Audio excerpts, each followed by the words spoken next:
Hello प्यारे बच्चों, क्या लगता है आप लोगों को भी बोर्ड के एग्जाम से डर लग रहा है? और आज वो टाइम आ चुका है जो मुझे लगता है कि सभी बच्चों के लिए चिंताजनक है, या ये कह सकते हैं कि टेंशन लेने वाला टाइम आ चुका है, क्योंकि अब हमारे पास उतना टाइम नहीं बचा है जितना हम लोग सोच रहे थे। अब हमारे पास बहुत कम टाइम बचा है। हमारे प्री बोर्ड भी आने वाले हैं, है ना? और इस बार तो प्री बोर्ड बल्कि जल्दी हो रहे हैं, क्योंकि हमारे पेपर भी जल्दी हैं बोर्ड के। और हमें अपने प्री बोर्ड में भी अच्छे नंबर लाने हैं। बोर्ड में तो हम लोगों ने टॉप करने का सपना देखा हुआ है, या कहीं ना कहीं 95% नंबर लाने का सपना देखा है। मैथ्स में 100 में से 100 नंबर लाने का सपना देखा है। एक बार आप लोग अपना अपना जो टारगेट है, आप लोग अपना अपना जो गोल है, उसको एक बार जल्दी से कमेंट सेक्शन में मुझे बता देंगे फटाफट से। आप लोगों ने क्या टारगेट सोचा है? कितने परसेंट नंबर लाने का आप लोगों ने सोचा है? 80%, 85%, 90%, 70%, 95%, 96%? टॉप करना 100 में से 100? क्या गोल है आपका, क्या टारगेट है? क्योंकि बच्चों, जब तक आपका टारगेट फिक्स नहीं होगा, जब तक आपका गोल फिक्स नहीं होगा बेटा, सारी चीजें जो है वो रखी की रखी रह जाएंगी। आप ये सोचते रह जाओगे कि मैं कल पढ़ूंगा, मैं परसों पढ़ूंगा, मैं 2 दिन बाद पढ़ना शुरू करूंगा, और ऐसे ही करते करते बच्चों पेपर आ जाएंगे। तो आज की जो ये वीडियो है उन सभी बच्चों के लिए है जो कम से कम पढ़कर भी बहुत अच्छा स्कोर करना चाहते हैं, जो वही पढ़ना है चाहते हैं जो आपके बोर्ड के पेपर में आने वाला है या प्री बोर्ड में आने वाला है, क्योंकि पहले तो प्री बोर्ड होंगे, उसके बाद बोर्ड होंगे। तो मैं प्री बोर्ड के लिए भी बात करूंगा और बोर्ड के लिए भी बात करूंगा। पढ़ना वही है जो पेपर में आने वाला है। तो आखिर पढ़ना क्या है सर? एक बार जल्दी से पहले आप लोग मुझे कमेंट सेक्शन में बता देंगे कि आप लोगों ने कितने परसेंटेज मार्क्स लाने का सोचा है। और आज की इस वीडियो में मैं आपको बताने वाला हूं वो इंपॉर्टेंट टॉपिक्स, या मैं ये कह सकता हूं कि बस इतना अगर आप लोगों ने पढ़ लिया जितना मैं आज आपको बताऊंगा, तो बेटा आपके बोर्ड परीक्षा का डर खत्म हो जाएगा। अब आपको फिर डर नहीं लगेगा, बस इतना पढ़ना होगा जितना मैं आज बताने जा रहा हूं। तो एक बार इस क्लास को, एक बार इस वीडियो को अपने सभी दोस्तों के पास शेयर कर दीजिए जल्दी से। बहुत इंपॉर्टेंट वीडियो होने वाला है प्यारे बच्चों। आपके अमित सर ने हमेशा आप लोगों का सोचा है, हमेशा आपके हित की ही बात सोची है, हमेशा यही सोचा है कि कैसे भी बच्चों का फायदा हो सकता है, जैसे भी बच्चों का फायदा किया जा सकता है, वही मैंने बेटा जी आपके बारे में हमेशा सोचा है और किया है। सबसे पहले बात करते हैं कि क्या आप लोगों को इतना सारा पढ़ने की जरूरत है? क्या सारा का सारा सिलेबस पढ़ने की जरूरत है? अब हमारे सिलेबस में तो बच्चों 1 से लेकर 14 तक के चैप्टर्स है। उसमें वास्तविक संख्या भी है, बहुपद भी है, दो चर वाले रैखिक समीकरण भी है, द्विघात समीकरण है, समांतर श्रेणी है, त्रिभुज है, फिर उसके बाद आपका निर्देशांक ज्यामिति है, त्रिकोणमिति है, त्रिकोणमिति के अनुप्रयोग है, त्रिकोणमिति के अनुप्रयोग के बाद वृत्त है, वृत्तों से संबंधित क्षेत्रफल है, पृष्ठीय क्षेत्रफल और आयतन है, सांख्यिकी है, प्रायिकता है। 14 के 14 चैप्टर्स है। तो क्या सारे चैप्टर्स पढ़ने पड़ेंगे? एक बच्चा अगर मैथ्स में 100 में से 100 नंबर लाना चाहता है, एक बच्चा अगर मैथ्स में, मैं कहता हूं अगर अच्छे नंबर भी लाना चाहता है, मैथ्स में पास भी होना चाहता है, तो क्या उसको पूरा पढ़ने की जरूरत है? क्या उसको सारा पढ़ने की जरूरत है? जो बच्चा 100 में से 100 नंबर भी लाना चाहता है ना, मैं कह रहा हूं उसको सारा का सारा पढ़ने की जरूरत नहीं है। फिर दोबारा बोल रहा हूं, ध्यान से सुनिए, रिपीट कर रहा हूं कि अगर आप लोगों ने 100 में से 100 नंबर लाने का सपना भी देखा है, तो भी बेटा आपको पूरा सिलेबस पढ़ने की जरूरत नहीं है। आप सिर्फ उतना पढ़ लो जितना मैं आपको बताने जा रहा हूं, आपके 100 में से 100 नंबर तब भी पक्के हैं। अब आपको पढ़ना क्या है, क्या पढ़ना है, कितना पढ़ना है, वो देख लेते हैं। तो बच्चों, आपको मैं यहां पर बता देता हूं, अगर मैं चैप्टर वाइज बात करूं बेटा जी, तो हर चैप्टर में आप देखेंगे कुछ ऐसे टॉपिक्स होते हैं जहां से क्वेश्चन जरूर पूछते हैं बोर्ड में। और बोर्ड का ये इतिहास रहा है पिछले कई सालों का, जो सवाल पिछले सालों में आए हैं वही सवाल बेटा जी आगे रिपीट होते हैं। तो चलिए देखते हैं। सबसे पहले हमारा जो चैप्टर है वास्तविक संख्या है। वास्तविक संख्याओं में से अभाज्य गुणनखंड से एचसीएफ तथा एलसीएम ज्ञात करना। एक फॉर्मूला है ए गुणा बी बराबर एचसीएफ गुणा एलसीएम, इस पर जरूर क्वेश्चन आएगा। दूसरी चीज, शून्यकों तथा गुणांकों में, ये सेकंड चैप्टर है बहुपद। यहां से बेटा 4 नंबर का एक क्वेश्चन जो है बच्चों वो बिल्कुल फिक्स आता है, ठीक है, जिसमें आपको जांच करनी होती है। तीसरा आता है आपका दो चरों वाले रैखिक समीकरणों। इसमें आलेख की जो 3 स्थितियां होती है, जिसमें आप क्या करते हो, a1 बटा a2, फिर b1 बटा b2, फिर c1 बटा c2। ये जो अनुपात आप निकालते हो ना, ये अनुपात बेटा जी आपसे जरूर पूछा जाता है, इस अनुपात से क्वेश्चन जरूर निकालवाया जाता है, ठीक है। द्विघात समीकरण, बेटा द्विघात समीकरण को बनाना और उसको हल करने पर क्वेश्चन 100% आएगा। और यहां पर बेटा जी मूलों की प्रकृति पर सवाल जरूर पूछा जाता है, जहां पर आप क्या करते हैं, जहां पर आप विविक्त कर यानी कि कैपिटल डी का मान निकालते हैं। डी बराबर क्या होता है, बी स्क्वायर माइनस 4ac। इस पर क्वेश्चन 100% आएगा, आप लिख कर रख लो। ठीक है। समांतर श्रेणी में अगर बात करें तो nवां पद और समांतर श्रेणी के n पदों के योगफल दोनों पर क्वेश्चन पूछा जाता है। किसी किसी सेट में n पद पर क्वेश्चन पूछ लेते हैं, किसी सेट में जो है n पदों के योगफल पर सवाल पूछ लेते हैं, ठीक है। अब यहां पर हम बात करते हैं त्रिभुज की। तो त्रिभुज में देखो बेटा, थेल्स प्रमेय जो है, थेल्स प्रमेय 100% आने वाली है बेटा जी, 101% मैं कह सकता हूं जरूर आएगी थेल्स प्रमेय सिद्ध करने के लिए, या फिर 1 नंबर का क्वेश्चन बेटा जी थेल्स प्रमेय पर सिद्ध करने के लिए आएगा, ठीक है। समरूपता की कसौटियां, जो भी हमारी समरूपता की कसौटियां हैं उसमें बेटा जी संगतता जो होती है, संगतता आपको लगानी आनी चाहिए। मान लो ए जो है बी के संगत है, ठीक है, सॉरी ए जो है मान लीजिए यहाँ पर ए किसके संगत है, मान लीजिए कि ए जो है यहाँ पर किसके संगत है भाई, ए जो है यहाँ पर पी के संगत है, ए किसके संगत है, ए जो है पी के संगत है, बी जो है किसके संगत है, बी जो है वो आर के संगत है, और सी जो है वो क्यू के संगत है। तो अगर मैंने लिखा त्रिभुज ए बी सी, तो इसके लिए हम क्या लिखेंगे, त्रिभुज ए बी सी समरूप है, तो दूसरे वाले का नाम क्या लिखा जाएगा, तो देखो बेटा संगतता के हिसाब से क्या पहले क्या लिखा जाएगा, ए के लिए लिखा जाएगा त्रिभुज पी, फिर क्या लिखा जाएगा बी के लिए आर, और फिर सी के लिए क्यू। इस प्रकार से हम लोग लिख देंगे, ठीक है। अगर निर्देशांक ज्यामिति की बात करूं, सबसे आसान चैप्टर है बेटा निर्देशांक ज्यामिति। बिंदु बिंदु के निर्देशांक, कार्तीय तल में किसी बिंदु के निर्देशांक के चिन्ह कैसे होते हैं, है ना। किसी अक्ष से दूरी, अगर एक्स अक्ष से दूरी पूछते हैं, वाई अक्ष से दूरी पूछते हैं, तो क्या होगी, एक्स अक्ष के लिए वाई हो जाता है, वाई अक्ष से दूरी के लिए एक्स हो जाता है, जस्ट अपोजिट हो जाता है, ठीक है। दो बिंदुओं के बीच की दूरी पर 100% क्वेश्चन आएगा, ठीक है। अंतः विभाजन करने वाले बिंदु पर 100% क्वेश्चन आएगा।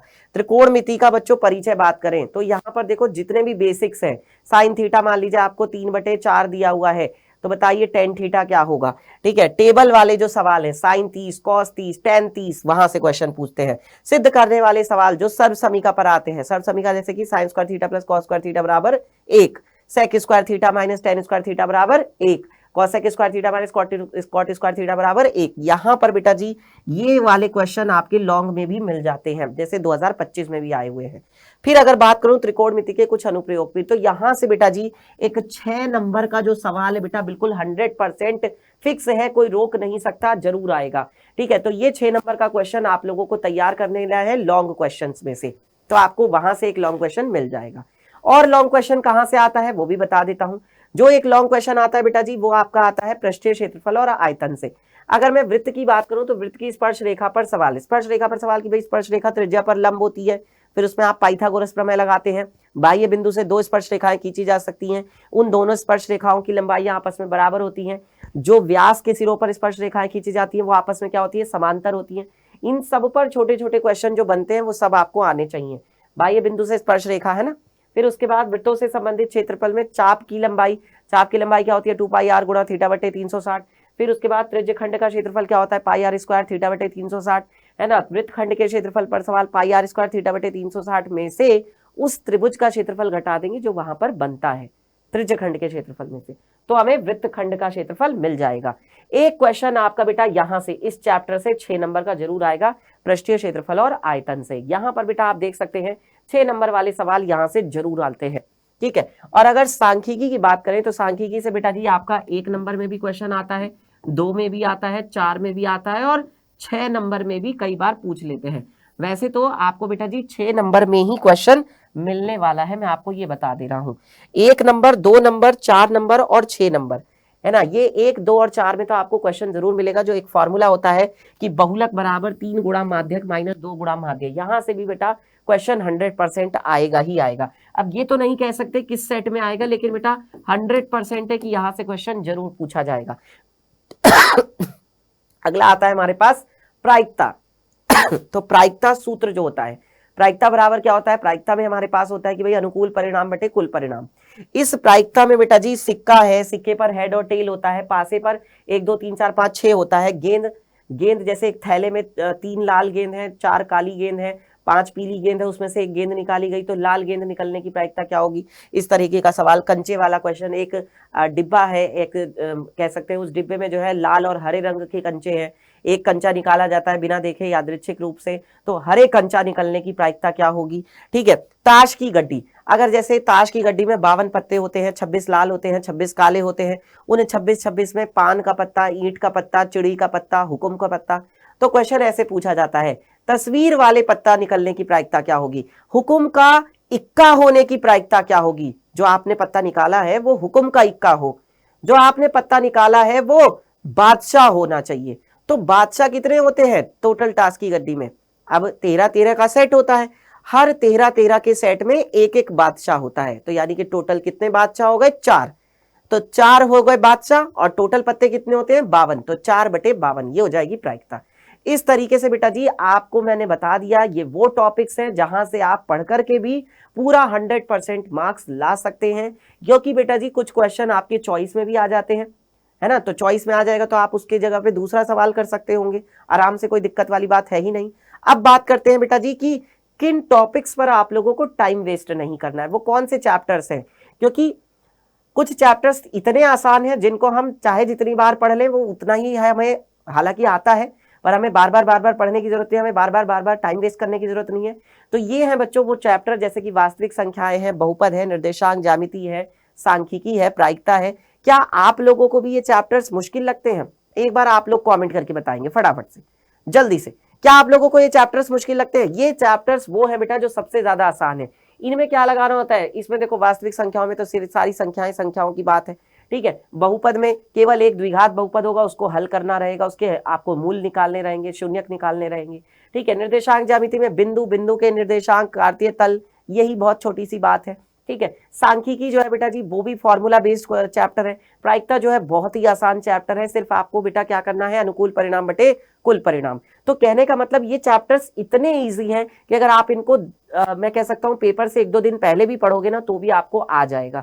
आपको जो ज्यादा टाइम देना है वो किन चैप्टर्स पर देना है, जो मैंने आपको यहाँ पर बताए हैं, जैसे कि आपका वृत्त हो गया, वृत्तों से संबंधित क्षेत्रफल, पृष्ठीय क्षेत्रफल और आयतन, या जैसे आपका ये त्रिकोणमिति वाला चैप्टर है क्योंकि ये सबसे ज्यादा आता है नंबर का, द्विघात समीकरण है, ठीक है, समांतर श्रेणी है, त्रिभुज वाला चैप्टर है, ये वाला चैप्टर भी आपको अच्छे से आना चाहिए, ठीक है। तो प्यारे बच्चों अब बात करते हैं कि अब आप लोगों को पढ़ाई करनी कैसे है, तैयारी कैसे करनी है। ये तो पता चल गया कि टाइम वेस्ट कहाँ नहीं करना है, इन जगह पर आपको टाइम वेस्ट नहीं करना है। ये अगर आप टॉपिक्स 1-2 दिन पहले भी पढ़ लोगे तो भी आपकी तैयारी बढ़िया होगी, आप टेंशन मत लो बिल्कुल भी, मैं आपको बोल रहा हूँ, ठीक है। आप ज्यादा टाइम कहां पर दो, जो टॉपिक्स मैंने आप लोगों को बताए हैं उन पर, उनके सवालों पर। और कैसे पढ़ाई करनी है, तैयारी कैसे करनी है, अब ये जान लेते हैं। तो बेटा तैयारी के लिए सबसे पहले आप लोगों को क्या करना है, सबसे पहले उस चैप्टर का वन शॉट उठा लो। देखो मैं अगर ये मानता हूं कि अगर आप लोगों के पास 14 चैप्टर है, सुनना जरा ध्यान से, 14 चैप्टर्स हैं आपके पास मैथ्स में, उन 14 चैप्टर्स में से अगर आप डेली एक एक चैप्टर भी करोगे ना, अगर हर दिन एक एक चैप्टर भी करोगे तो टोटल कितने दिन हुए, टोटल 14 दिन में आपका पूरा सिलेबस क्या हो जाएगा, कंप्लीट हो जाएगा, आपको कोई टेंशन लेने की जरूरत नहीं है। तो अब बात आती है कि वो जो 14 दिन है, लेकिन आपको बेटा डेली पढ़ना पड़ेगा, क्योंकि आप ये सोचोगे कि यार 14 दिन में ही तो हो ही जाएगा तो फिर क्यों पढ़ें। तो बेटा ऐसा नहीं है, आपके पास साइंस भी, आपके पास एसएसटी भी, आपके पास इंग्लिश भी, आपके पास है ना हिंदी भी है, तो बाकी सब्जेक्ट्स को भी तो पढ़ना है। इसलिए बेटा आपको कोई भी दिन गैप नहीं करना है, कोई भी दिन छोड़ना नहीं है, वो 14 के 14 दिन में आपको सिलेबस कंप्लीट करना है। अब ये मानकर चलो कि आपका जो है नया साल आने ही वाला है। अब आप देख सकते हैं बेटा जी आज आपकी कौन सी डेट हो चुकी है, 25 दिसंबर, यानी कि क्रिसमस डे। 25 दिसंबर खत्म, और जब 25 दिसंबर खत्म तो उसके बाद 6 दिन तो इस महीने में बचते हैं, और फिर अगला जो महीना है उसमें आप मान लीजिए कि 15 दिन, उसमें मान लो 10 दिन मान लो, बल्कि क्योंकि 10 जनवरी से आपके बेटा जी क्या होंगे, प्री बोर्ड एग्जाम होंगे।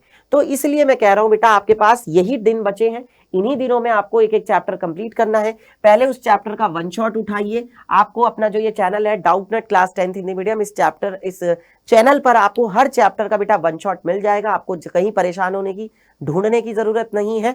प्लस जब आपने क्लास में कराए हुए सवाल बिना देखे खुद से कर लिए, ये सबसे बड़ी बात है। देखो आपने पहले क्लास में पढ़ लिया अच्छे से, आपने क्लास में टॉपिक को अच्छे से सीख लिया, उसके बाद सारे सवालों को खुद से करके देखो, क्या तुम एक एक सवाल खुद से कर पा रहे हो उस चैप्टर के, उस टॉपिक के।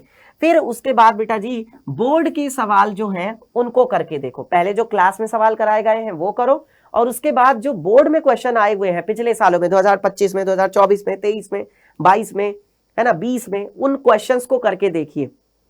5 सालों के कर लोगे ना, बहुत है आपके लिए।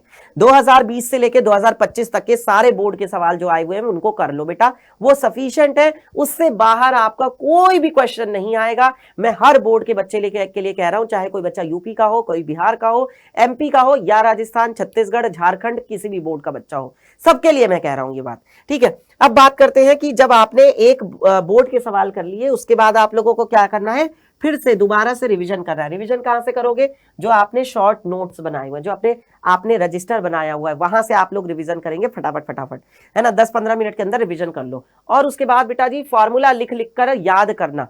फॉर्मूले हम लोग भूल जाते हैं, जब फॉर्मूला भूल जाते हैं तो फॉर्मूला वाला क्वेश्चन बहुत आसान होता है, फॉर्मूला लगाओ और आंसर आ जाता है। लेकिन फॉर्मूला ही याद नहीं होगा तो कैसे कर पाओगे। तो इसलिए बेटा जी फॉर्मूला लिख लिख कर याद करो। और सबसे अच्छी बात, सबसे बड़ी बात आती है बेटा जी, सबसे इंपॉर्टेंट बात आती है टाइम टेबल बना करके पढ़ाई। टाइम टेबल बना लो अपना आज से ही। आज से मतलब है कि कल से।